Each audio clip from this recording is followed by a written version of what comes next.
proses pembentukan telur pada unggas yang meliputi 3 komponen utama, yaitu adalah kuning telur, putih telur, dan juga kerabang telur. Nah, pertama mari kita bahas pembentukan kuning telur. Jadi proses ini tuh dimulai dengan pelepasan hormon estrogen oleh ovarium. Jadi hormon estrogen itu memiliki peran kunci sebagai pemicu pembentukan komponen kuning telur. Estrogen yang dilepaskan akan masuk ke aliran darah dan dibawa menuju hati. Inilah mengapa hati itu memiliki peran yang sangat penting dalam pembentukan telur. Di hati, estrogen itu merangsang sel-sel hepatosit untuk memproduksi protein khusus bernama vitellogenin. Vitellogenin ini adalah protein utama yang nantinya akan menjadi komponen penting kuning telur. Setelah diproduksi, vitellogenin ini dilepas ke aliran darah. Protein vitellogenin ini kemudian dibawa oleh darah kembali menuju ovarium, tempat sel-sel telur sedang berkembang. Pada permukaan sel telur yang sudah berkembang, terdapat reseptor khusus. Vitellogenin ini akan menempel pada reseptor ini dan masuk ke dalam sel telur melalui proses endositosis, yaitu pembentukan kantung membran yang mengelilingi vitellogenin dan menariknya ke dalam sel. Setelah berada di dalam sel telur, vitellogenin ini akan dipecah menjadi komponen-komponen penting, yaitu lipofitelin dan fosfitin. Protein-protein ini akan membentuk struktur dasar kuning telur. Setelah protein, sel telur juga menyerap lemak dari darah dalam bentuk VLDL atau Very Low Density Lipoprotein. Lemak ini berasal dari makanan unggas atau diproduksi di hati. Protein dan lemak yang telah dikumpulkan kemudian membentuk struktur kuning telur yang tersusun dalam lapisan-lapisan berwarna terang dan gelap. Lapisan-lapisan ini tuh terbentuk sesuai dengan pola makan dan aktivitas yang dilakukan oleh unggas. Warna kuning pada telur itu berasal dari pigmen xanthofil yang diproduksi dari pakan unggas. Semakin tinggi kandungan xanthofil dalam pakan, semakin pekat pula warna kuning telurnya. Selanjutnya mari kita lihat proses pembentukan putih telur. Proses ini dimulai ketika kuning telur yang telah matang tadi mengalami ovulasi, yaitu dilepaskan dari ovarium. Kuning telur yang dilepaskan kemudian ditangkap oleh bagian infundibulum, yaitu bagian paling awal dari saluran reproduksi atau oviduk.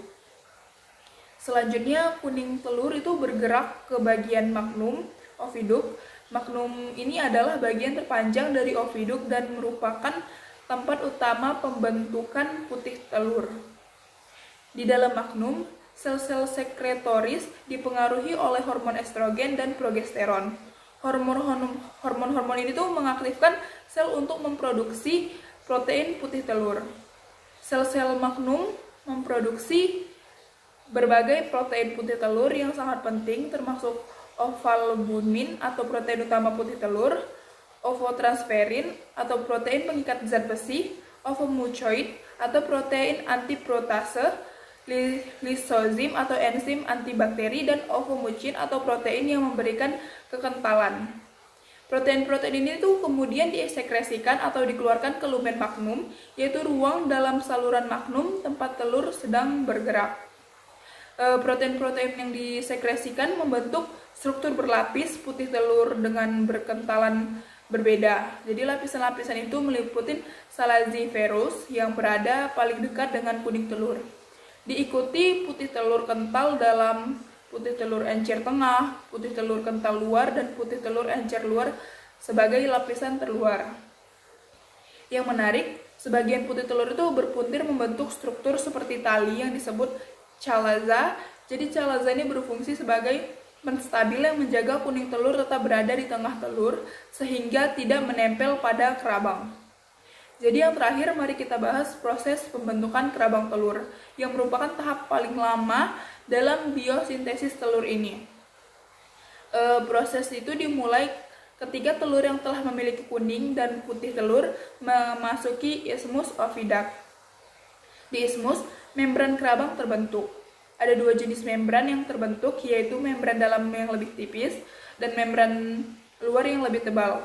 Kedua membran ini tuh terdiri dari serat protein yang saling menjalin dan berfungsi sebagai fondasi untuk pembentuk kerabang keras.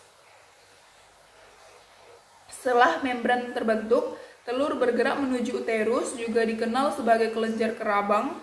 Di sinilah tuh proses mineralisasi kerabang akan terjadi.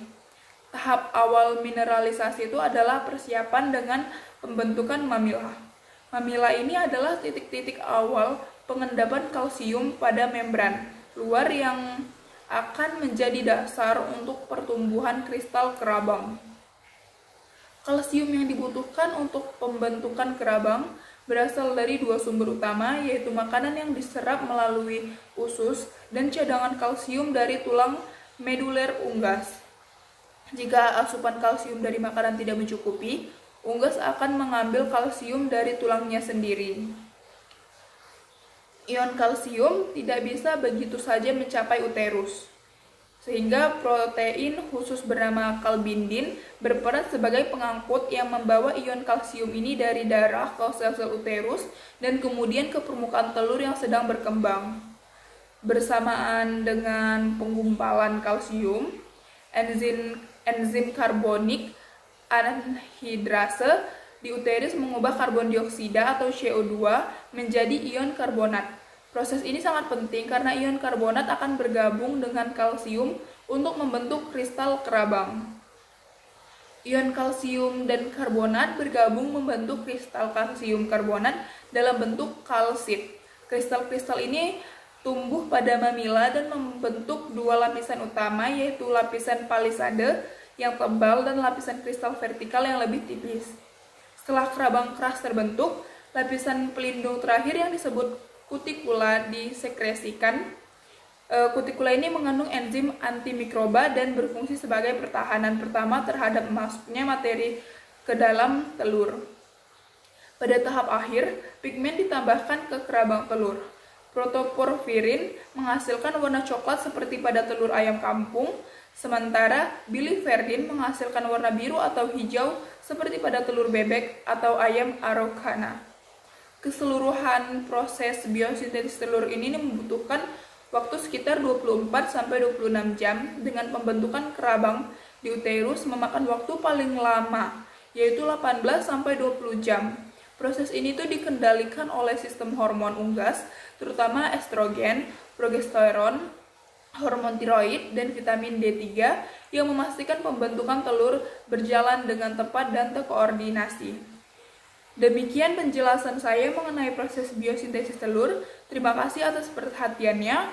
Mohon maaf apabila terdapat kekurangan. Wabillahi taufiq wal hidayah. Wassalamualaikum warahmatullahi wabarakatuh.